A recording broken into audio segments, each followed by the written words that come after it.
들어와 아기와 그의 어머니 마리아가 함께 있는 것을 보았다라고 기록하고 있는데, 여러분들 이제 곧 예수님께서 이 땅에 오시는 날이 가까웠는데, 우리가 그 예수님과 어머니 마리아가 함께 있는 것을 보고 여러분 주위에 있는 분들과 함께 인사를 할 텐데, 그 분이 나와 함께 예배를 드릴 수 있다는 그 사실에 대해서 우리가 감사하며 기뻐하는 마음으로 옆에 계신 분들과 인사하면서 말씀을 받도록 하겠습니다. 예수님께 경배와 예물을 드립시다. 이렇게 한번 인사하며 말씀을 받겠습니다. 시작. 예수님께 경배와 예물을 드립시다. 여러분들 오늘은 세 번째 초를 켰는데, 세 번째 초가 의미가 뭐라고요? 기쁨의 초예요. 여러분 그런 얘기 들어봤죠? 기쁜 일이 있어서 기뻐하는 것은 하수다. 좋은 일이 있어서 기뻐하는 것은 아직 초보다. 근데 기뻐할 일이 없어도 먼저 기뻐하면 기뻐할 일이 생기는 것이 상수다. 이런 얘기를 여러분 들어보셨을 거예요. 여러분 하나님 앞에 오늘 이 동방 박사들이 예수님을 찾기 위해서 저 멀리서 별을 보고 왔는데 예수님을 딱 만났단 말이에요. 근데 그 만났을 때 그 기쁨이 얼마나 기뻤는지 10절에 이런 말씀을 기록하고 있어요. 그들이 별을 보고 매우 크게 기뻐하고 기뻐하더라. 여러분들 예수님의 탄생이 여러분들에겐 기쁨이 있습니까? 아니면 예수님의 탄생이 아무런 의미가 없습니까? 여러분들 예수님의 탄생을 보고 매우 크게 기뻐할 수 있는 저와 여러분 모두가 되었으면 정말로 좋겠습니다. 여러분들 하나님 앞에 기뻐하는 자의 특징을 몇 가지를 말씀을 드리면, 기뻐하는 사람은 가장 먼저 그의 얼굴이 달라집니다. 여러분 기뻐하는 사람들은 얼굴을 보면 이미 얼굴이 표시가 나요. 여러분 얼굴에 근육이 몇 개가 있는지 혹시 아시나요? 얼굴에 근육이 86개가 있대요. 근데 이 근육이 제대로 기뻐하는 사람은 다 움직인다는 거예요. 근데 여러분들이 근육이 하나도 안 움직이는 사람들이 있어요. 그거는 기쁨이 없는 자들이죠. 근데 어떤 사람들은 기쁨을 억지로 기뻐한다고 입술만 살짝 올리는 분들도 계셔요. 그거는 또한 역시 기쁨이 될 수 없겠죠. 여러분 정말로 기뻐하는 것은 정말로 우리 얼굴 가운데 온전하게 기쁨이 표시가 되어야 돼요. 자, 지금 이 동방 박사들은 이 별을 보고 얼마나 기뻐했냐면 10절 말씀에 기뻐하고 기뻐하는 것이 11절에 연결되는데, 집에 들어가 아기와 그의 어머니 마리아가 함께 있는 것을 보았어요. 보자마자 한 일이 무엇이에요? 바로 엎드렸다는 거예요. 여러분들 어떤 누군가를 만날 때 정말로 기쁜 사람을 만날 때는 어때요? 여러분 버선도 신지 않고 맨발로 나가서 누군가를 맞이해봤던 그런 기쁨이 있잖아요. 그런 것처럼 예수님의 그 아기, 피덩인 아기를 보자마자 엎드려 버렸어요. 그리고 나서 아기께 뭐를 했냐면 경배를 드립니다. 예수님 당신이 온 인류의 구주이십니다 라고 경배를 하였어요. 근데 여러분 기뻐하고 경배만 하고 끝나는 것이 아니라 뭐를 했다 그래요? 보배합을 열어 황금과 유향과 모략을 예수님께 드렸다라고 오늘 본문은 기록합니다. 자, 그런데 여러분들이 잘 아는 이 말씀이 사실은 그렇게 간단하게 이루어진 사건은 아니라는 거예요. 1절 말씀부터 보면 많은 우여곡절이 있습니다. 1절부터 보시기 바랍니다. 헤롯 왕 때 예수께서 유대 베들레헴에서 나셨어요. 이건 역사적인 사실이죠. 근데 동방으로부터 박사들이 예루살렘에 이르러 말하되, 뭐라고 말하냐면 유대인의 왕으로 나신 이가 어디 계시냐라고 질문을 합니다. 그 얘기는 무슨 얘기일까요? 예수님의 탄생의 장소를 알았다 몰랐다? 몰랐다는 거예요. 여러분 분명히 동방의 박사들이 별을 보고 이동을 했는데 어디를 왔냐면 베들레헴으로 간 것이 아니라 예루살렘으로 갔어요. 이스라엘의 수도인 예루살렘으로 딱 가서 별이 거기에 있으니까, 근처에 있으니까 예루살렘으로 분명히 예수님이 왕이니까 태어날 거라고 생각했어요. 근데 가서 보니 예루살렘에 예수님이 있었어요? 없었어요? 없는 거예요. 그 중요한 것은 예루살렘에 예수님이 태어난 것을 모르고 있었는데 동방박사의 출현으로 그 지역의 모든 왕과 모든 예루살렘이 소동이 일어납니다. 3절 말씀을 보시기 바랍니다. 헤롯 왕과 온 예루살렘이 듣고 소동을 일으켜요. 그러니까 뭔 얘기냐면 동방박사들이 예루살렘에 왕이 태어난 것을 우리가 별을 보고 왔는데 어디 계십니까? 라고 했더니 뭐라고? 유대의 왕인 내가 헤롯 왕인 내가 왕인데 왕이 태어났다고? 그러면서 온 성이 발칵 뒤집힙니다. 자, 두 번째 우여곡절이 생기죠. 뭐라고 얘기합니까? 8절 말씀에 헤롯의 회유책이 나와요. 8절 말씀을 보시기 바랍니다. 그 헤롯이 가만히 박사들을 불러서 뭐라고 말하냐면 8절에 베들레헴으로 보내죠. 예루살렘이 아니라 베들레헴으로 보내면서 이런 얘기를 합니다. 아기에 대해서 좀 자세히 좀 알아봐라. 그리고 찾거든 나에게 좀 나도 고하여서 내가 그에게 경배하게 해라 라고 그들을 회유합니다. 자, 만약에 동방박사들이 그 말을 듣고 정말로 예수님을 찾자마자 그 예수님이 베들레헴에서 태어났습니다. 예수님을 내가 보았습니다. 라고 헤롯 왕에게 이야기를 했더라면 아마 예수님은 생명을 유지하기가 어려웠을 거예요. 근데 12절 말씀에 보니까 어떤 말씀이 있냐면 그들은 꿈에 헤롯에게로 돌아가지 말라는 지시하심을 받습니다. 그래서 다른 길로 고국으로 돌아갔다고 기록하고 있어요. 자, 이제 세 번째 우여곡절이 나옵니다. 마지막 우여곡절인데 이 9절 말씀이 나옵니다. 첫 번째는 장소를 알지 못하였고 두 번째는 이 유다의 헤롯 왕의 회유책이 나왔고 세 번째 9절 말씀에 보니까 박사들이 왕의 말을 듣고 갔어요. 근데 동방에서 보던 별이 문득 앞서서 인도에 갔다는 거예요. 자, 그런데 그 별이 베들레헴 있는 예수님이 태어났던 곳까지 딱 인도에 갔는데 어떻게 했냐면 아기 있는 곳 위에 머물러 서 있어요. 여러분들이 이 말씀을 볼 때는 그냥 그럴 수도 있겠다라고 생각하는데 여러분 조금만 말씀을 깊이 들어가 보면 이게 얼마나 어려운 건지 몰라요. 여러분 별은요 저 위에 떠 있습니까? 바로 우리 집 바로 이 위에 있습니까? 높은 곳에 있거든요. 제가 얼마 전에 이 거창에 별 관측하는 그런 데가 있다 해서 한번 가봤는데 와 거기 별이 정말 잘 보이더라고요. 그래서 제가 거기를 갔다 와서 우리 산책에서 가끔은 진짜 가지고 별을 봐요. 별이 참 높이 있더라고요. 근데 여러분 이 말씀을 좀 생각하고 한번 말씀을 보세요. 별이 지금 문득 앞서 있던 것까지는 이해가 되는데 아기 있는 곳 위에 머물러 서 있다라고 기록하고 있어요. 별이 여러분들 그냥 집 위에 딱 서 있으면 이 집이 지금 예수님이 태어난 곳이구나 알 수 있죠. 근데 별이 너무너무 높은 데 있어요. 그 높은 별이 갑자기 딱 멈췄어요. 그럼 여러분들 그 별의 위치를 해서 어느 집인지를 우리가 알기가 참 어렵다는 거예요.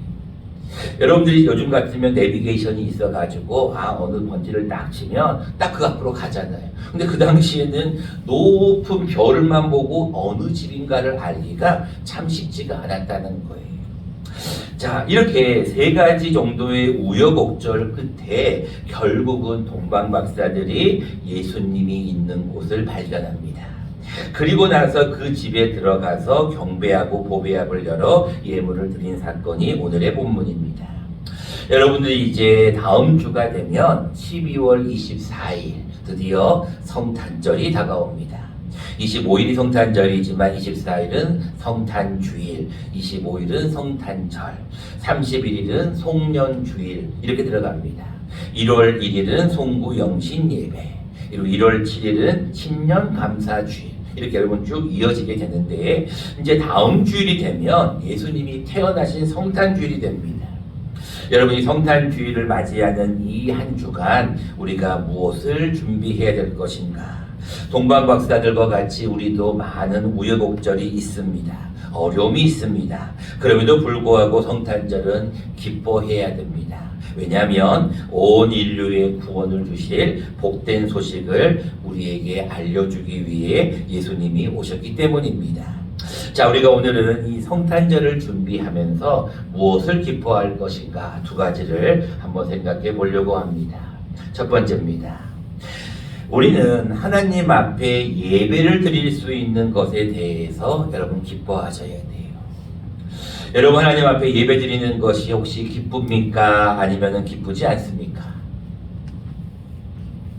동해한테 물어봐야지. 동해가 어디 있나요?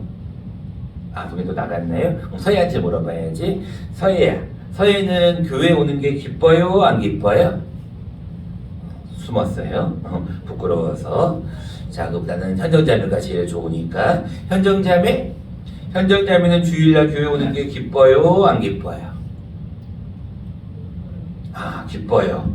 이제 다음 주에 엄마도 오니까 기뻐요? 안 기뻐요? 기뻐요.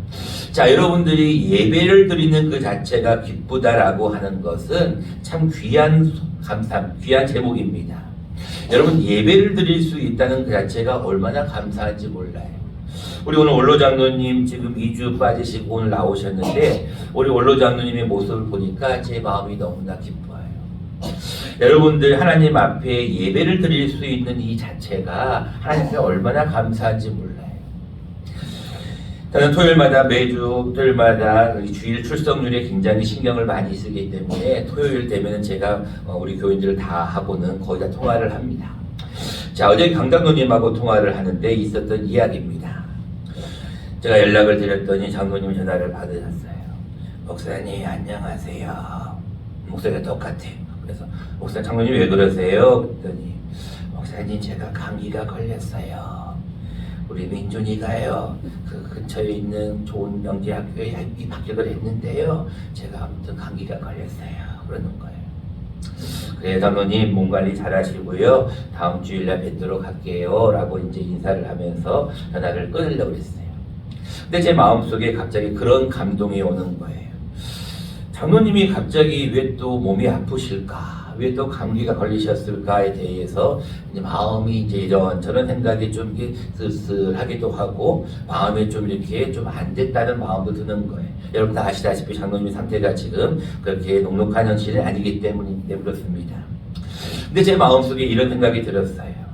아, 너도 지금은 하나님 앞에서 건강을 주셔서 건강하게 하지만 너도 아플 수 있고, 그러면서 제가 작년 12월 25일 이때쯤이 제가 생각이 나는 거예요. 작년 말쯤에 이때쯤이었어요. 그래서 제가 작년에는 성탄주일을 여러분들과 함께 예배를 못 드렸어요. 작년 성탄주일은 강장로님이 예배를 인도하셨거든요. 제가 그때를 갑자기 1년 전의 시간으로 타임머신을 타고 슉 이동을 하는 거예요. 아, 1년 전만 해도 나도 감기가 걸려서 코로나가 걸려서 예배를 인도하지 못할 그런 상황이었구나. 근데 지금 1년이 딱 지났는데 또 장로님이 감기가 걸렸다니까 그 이야기를 듣는데 그 1년 전의 사건이 갑자기 오버랩이 되는 거예요. 그러면서 제 자신에 대해서 다시 한번 생각을 해보게 되는 거예요. 아, 하나님 앞에 예배를 드릴 수 있는 이 사실이 얼마나 큰 감사의 제목인가, 예배를 드릴 수 있는 이 사실이 얼마나 큰 축복인가에 대해서 생각이 들더라고요. 여러분들은 동방박사같이 몇 날 며칠 몇 달이 걸려서 별을 찾기 위해서 그런 노력을 하지 않아도 됩니다. 그냥 주일날 교회만 오면 돼요. 와서 앉아만 있으면 돼요. 그럼 예배가 이루어집니다. 근데 여러분, 동방박사들은 얼마나 많은 우여곡절이 있었습니까? 동방에 예루살렘에 먼저 가가지고 잘못된 주소를 찾고, 또 그리고 나서 어떤 헤롯 왕의 회유책을 받고, 그리고 나서 그 높은 별에 있는 그곳을 향해 집이 어딘가를 찾기 위해서 엄청난 수고를 했을 거라고요. 근데 여러분, 하나님 앞에 이렇게 예배 공간이 있고, 예배할 수 있는 장소가 있고, 인도하는 목회자가 있고, 함께 앉아서 예배 드릴 수 있는 사람이 있다는 것에 대해서 여러분들은 얼마나 감사하냐는 거예요. 여러분들, 예배한다는 것은 우리가 오후 예배 때 늘 배우는 거지만 예의를 갖추어 하나님께 절하는 거예요. 근데 절을 할 때 우리가 하나님 앞에 준비되어 있지 않으면 그 예배가 감사가 없고 감격이 없어요. 여러분들 얼굴을 보면 그게 표시가 나요. 감사가 있고 감격이 있는 사람은 찬송 하나 부를 때도 그렇게 안 불러요. 사람 한 명 만날 때도 그렇게 인사 안 합니다. 정말로 반가운 사람 만날 때는요, 감격과 감사가 얼굴과 몸에서 묻어나게 되어 있어요. 그래서 제가 그런 생각이 들더라고요. 하나님 앞에서 내가 건강이 있다는 거. 여러분, 젊었다고 그게 중요한 게 아니에요. 어리다고 해서 중요한 게 아니에요. 내가 지금 건강이 있어서 예배를 드리는 이 자리에 있다는 그 자체가 너무나 기쁜 거예요.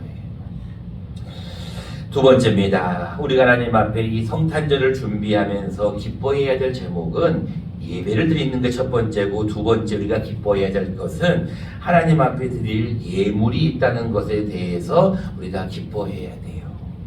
여러분, 11절 말씀을 다시 한번 잘 보시기 바랍니다. 집에 들어가 아기와 그의 어머니 마리아가 함께 있는 것을 보고 엎드려 아기께 경배했어요. 우리가 방금 예배드릴 때 말씀이죠. 그 다음 말씀을 잘 보세요. 뭐를 열었다고 기록하고 있어요?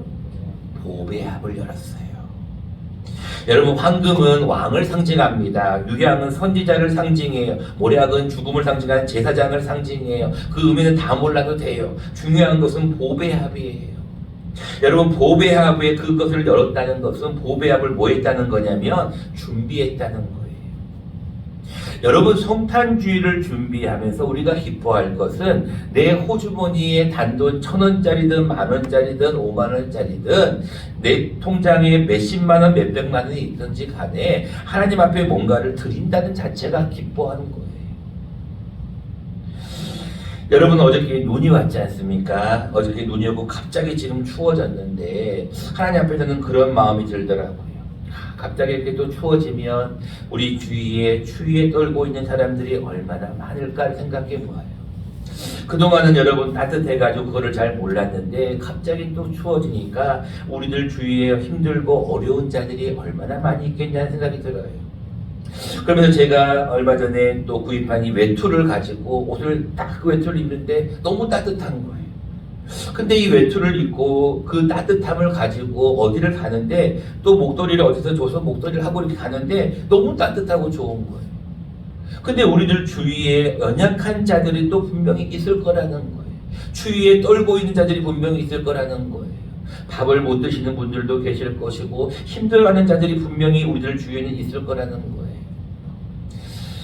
제가 이제 거창에 한 1년 8개월 정도 이렇게 살아보니까 제 마음속에 여러 가지 것들이 좀 보입니다. 거창이 크지 않기 때문에 조금만 눈만 돌리면 다 보여요. 여러분들 거창 지역에 참 감사할 일들이 많아요. 그 중에 하나가 뭐냐면 이 거창 지역이 참 좋은 것은 정이 많더라고요. 어떤 걸 보면 금방 아냐면 이 거창군에 이 거창 장학재단이라는 데가 있어요. 근데 이 거창 장학재단을 가만히 보니까 수많은 사람들이 장학금을 내더라고요. 우리도 교회도 지금 구제연금을 걷고 있어서 내년도에 또 우리가 구제를 하려고 하는 거지만 거창에 많은 사람들이, 많은 기관들이 작게는 몇십만 원, 몇백만 원을 한 거창 장학재단에 내는 것을 보고 야, 거창에 미래가 있다. 며칠 전에도 제가 성당기 대학을 한번 가보니까 또 거창대학을 한번 또 가보니까 이번에 거창대학의 김재구 총장님이라고 새로 오셨는데 그분이 믿는 분이에요. 교직원이 71명이 있고 지금 학생이 785명이 있는데 그 중에 71명의 교직원 가운데 딱 한 명의 교수님만 예수님 믿어요.